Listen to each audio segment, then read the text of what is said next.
Assalamualaikum warahmatullahi wabarakatuh. Kami dari kelompok 4 Selmas Prodi S1 Keperawatan tingkat 1A akan mempresentasikan mengenai metabolisme protein yang ada di dalam tubuh manusia. Di sini saya sebagai moderator akan memandu jalannya presentasi kali ini. Sebelumnya, izinkan kami untuk memperkenalkan anggota kami. Saya Aidil Haq, NIM 2320005.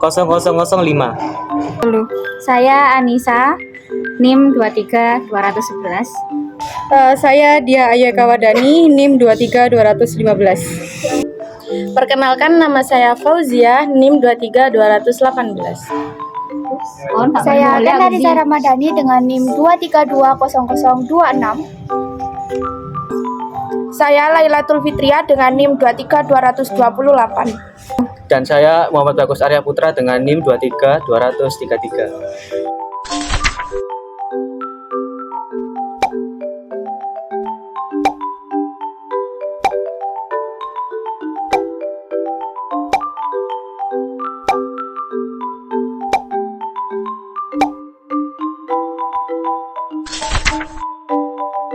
Di sini kami akan menjelaskan tentang subbab pertama, yaitu apa itu protein.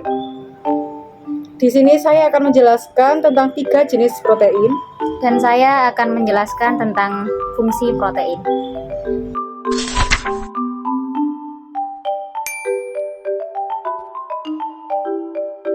Protein adalah kelompok biomolekul berukuran besar yang berbentuk dari satu rantai panjang asam amino atau lebih. Protein ditemukan di seluruh tubuh termasuk tulang, kulit, otot, serta rambut. Bisa dikatakan sekitar 20% tubuh manusia terbentuk dari zat ini. Protein memiliki peran penting dalam struktur dan fungsi semua sel makhluk hidup dan virus. Protein terdiri atas rantai-rantai panjang asam amino yang terikat satu sama lain dalam ikatan peptida. Asam amino terdiri atas unsur-unsur karbon, hidrogen, oksigen, dan nitrogen. Beberapa asam amino di samping itu juga mengandung unsur-unsur fosfor, besi, sulfur, iodium, dan kobalt. Protein dibagi menjadi 3 jenis, yaitu protein penggerak yang berfungsi untuk penggerakan otot dalam tubuh. Yang kedua, protein antibodi disebut sebagai protein defensif, yaitu mengikat partikel asing tertentu untuk membantu melindungi tubuh. Dan yang ketiga, protein transport yang berfungsi mengikat dan membawa atom serta molekul kecil dalam sel yang disalurkan ke seluruh tubuh. Fungsi dari protein yaitu 1. Sumber energi. Protein juga menjadi salah satu sumber energi bagi tubuh karena saat tubuh tidak mendapat asupan, maka tubuh akan memecah protein menjadi asam amino sebagai energi tambahan. 2. Membangun dan memelihara jaringan tubuh. 3. Mempercepat reaksi kimia. Salah satu jenis protein yang berfungsi mempercepat ribuan reaksi kimia, baik dari dalam maupun luar sel tubuh adalah enzim. 4. Mengirim sinyal ke tubuh. Protein juga dapat berupa hormon yang berfungsi mengirimkan sinyal dan mengendalikan proses biologis antara sel, jaringan, dan organ. Misalnya hormon insulin. 5. Membentuk antibodi. Fungsi ini hanya bisa terjadi ketika protein bergabung dengan zat besi heme. Jenis protein yang membentuk plasma darah adalah globulin dan albumin. 6. Membentuk hemoglobin dan plasma darah. 7. Menyimpan nutrisi. 8. Menjaga kekuatan dan kelenturan tubuh. Beberapa jenis protein seperti kolagen, elastin, dan keratin berperan dalam menjaga kekuatan dan kelenturan tubuh. 9. Menjaga keseimbangan asam basa dan cairan tubuh. Protein bekerja dengan mengambil atau melepaskan hidrogen sehingga keasaman tubuh tetap seimbang. Selain itu, protein bernama albumin dan globulin juga dapat menyeimbangkan cairan tubuh dengan menarik dan menahan kadar air tetap di dalam darah. Di sini saya akan menjelaskan subbab materi yang kedua, yaitu tentang metabolisme protein dan apa saja faktor yang mempengaruhi metabolisme protein. Dan untuk proses metabolisme protein sendiri nanti akan dijelaskan secara bergantian oleh kelompok kami.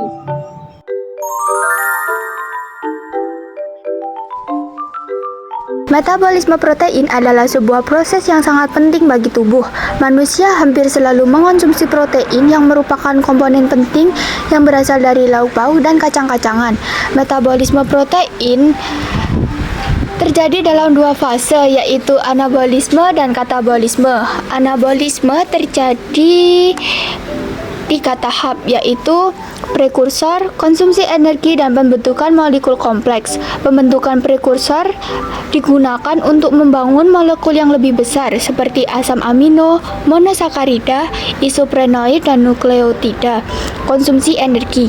Energi yang diperoleh akan digunakan untuk mengaktifkan prekursor dari tahap 1 menjadi prekursor reaktif untuk berpartisipasi dalam reaksi biokimia berikutnya. Pembentukan molekul kompleks dibutuhkan untuk pembentukan molekul besar yang kompleks seperti protein, polisakarida, lipid, dan asam nukleat dari prekursor aktifnya. Katabolisme asam amino terbagi menjadi 2. Yang pertama ada transminasi dan yang kedua adalah deaminasi oksidatif glutamat.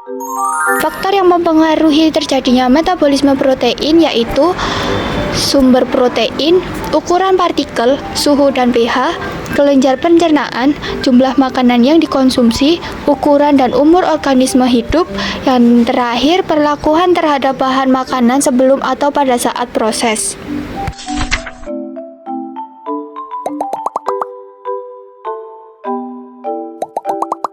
Sama seperti metabolisme lain yang terjadi di dalam tubuh, metabolisme protein juga terjadi dalam 2 fase, yaitu anabolisme dan katabolisme. Anabolisme adalah proses perubahan asam amino menjadi protein, sedangkan katabolisme adalah proses pemecahan protein menjadi asam amino. Metabolisme protein menghubungkan kedua proses ini sehingga tubuh dapat menghasilkan energi dan memperbaiki sel-sel yang rusak. Ketika makanan masuk ke dalam perut, enzim pepsin akan memutus ikatan peptida pada sisi NH2 dari asam amino aromatik atau fenilalanin, tirosin, dan triptofan. Asam amino hidrofobik, leusin, isoleusin, dan metionin, dan dikarboksilat atau glutamat dan aspartat untuk mencerna protein. Karena proses ini membutuhkan pH yang ideal, pemutusan ikatan peptida ini hanya dapat terjadi di lambung yang memiliki lingkungan asam. Enzim yang dapat memutuskan ikatan protein tidak dapat berfungsi setelah makanan mencapai usus besar karena tingginya pH. Metabolisme protein kemudian berlanjut di usus halus, yakni saat pankreas mensekresi tripsin, kemotripsin, dan karbon peptida. Protease gaster dan pankreas ini kemudian memecah lagi menjadi gugus protein. Gugus protein menjadi peptida rantai sedang dan kecil. Peptida di batas usus halus selanjutnya menghidrolisis peptida rantai sedang dan kecil menjadi asam amino dan tripeptida bebas. Setelah protein diubah menjadi asam amino, kemudian diabsorpsi dan dibawa oleh darah ke hati, yang kemudian sebagian asam amino akan diserap oleh hati. Produk akhir metabolisme protein inilah yang siap diserap dan dipergunakan oleh sel sehingga tubuh merasakan manfaatnya untuk kesehatan. Sekitar 75-80% asam amino hasil proses metabolisme protein akan digunakan kembali untuk pembuatan protein baru melalui siklus Krebs. Sebagai asam amino yang diserap tubuh juga akan diubah menjadi ATP, gas karbon dioksida, dan air. Bila ada kelebihan asam amino dari jumlah yang digunakan untuk biosintesis protein, maka kelebihan asam amino akan diubah menjadi asam keto yang dapat masuk ke dalam siklus asam sitrat. Tubuh tidak akan menyimpan sisa asam amino yang berlebih. Sisa asam amino ini akan segera mengalami katabolisme dan diubah menjadi urea untuk bahan kimia amfibolik yang selanjutnya dikeluarkan dari tubuh melalui urin. Subbab selanjutnya yaitu reaksi metabolisme asam amino. Di sini saya akan menjelaskan reaksi transminasi. Dan saya akan menjelaskan mengenai reaksi deaminasi. Di sini terdapat reaksi transminasi. Katabolisme asam amino terjadi melalui reaksi transminasi yang melibatkan pemindahan gugus amino secara enzimatik dari satu asam amino ke asam amino yang lain. Enzim yang terlibat dalam reaksi ini adalah transaminase atau aminotransaminase. Enzim ini spesifik bagi ketoglutarat sebagai penerima gugus amino, namun tidak spesifik bagi asam amino sebagai pemberi gugus amino. Apabila alanin transaminasi terdapat dalam jumlah yang banyak, maka alanin yang dihasilkan dari reaksi transaminase akan diubah menjadi asam glutamat. Transaminasi mempunyai gugus prostentik piroksal fosfat pada sisi aktifnya yang berfungsi sebagai senyawa antara pembawa gugus amino menuju ketoglutarat. Dari tahapan ini, alanin ditambah asam ketoglutarat diubah menjadi asam pirufat dan asam glutamat. Pirodoksal fosfat berfungsi sebagai aseptor gugus amino atau terminasi yang kemudian membentuk pirodoksamin fosfat. Pirodoksamin fosfat berfungsi sebagai donor gugus amino. Yang kedua yaitu reaksi deaminasi. Proses deaminasi asam amino dapat terjadi secara oksidatif dan non-oksidatif. Contoh asam amino yang mengalami proses deaminasi oksidatif adalah asam glutamat. Reaksi degradasi asam glutamat dikatalis oleh enzim L-glutamat dehidrogenase yang dibantu oleh NAD atau NADP. Asam amino treonim juga dapat mengalami deaminasi non-oksidatif dengan katalis treonim dehidratase menjadi ketobutirat. Pada bagian ini, kelebihan protein di dalam tubuh dirompak di dalam hati yang menjadi dua senyawa. Yang pertama, senyawa yang mengandung unsur nitrogen, contohnya NH3 dan NH4OH, yang mana akan dilakukan proses sintesis urea yang terjadi di dalam hati, kemudian dibawa oleh darah menuju ginjal yang akhirnya dikeluarkan melalui urin.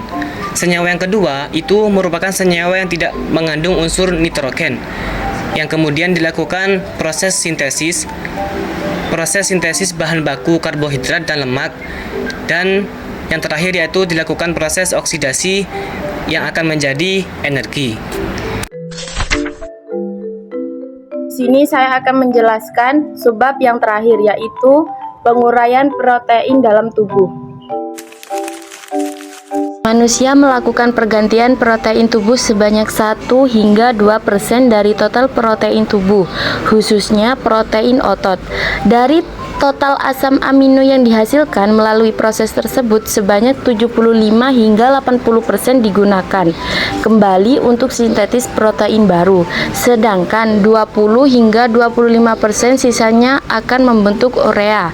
Jika jumlah protein terus meningkat, maka protein sel dipecah jadi asam amino untuk dijadikan energi atau disimpan dalam bentuk lemak.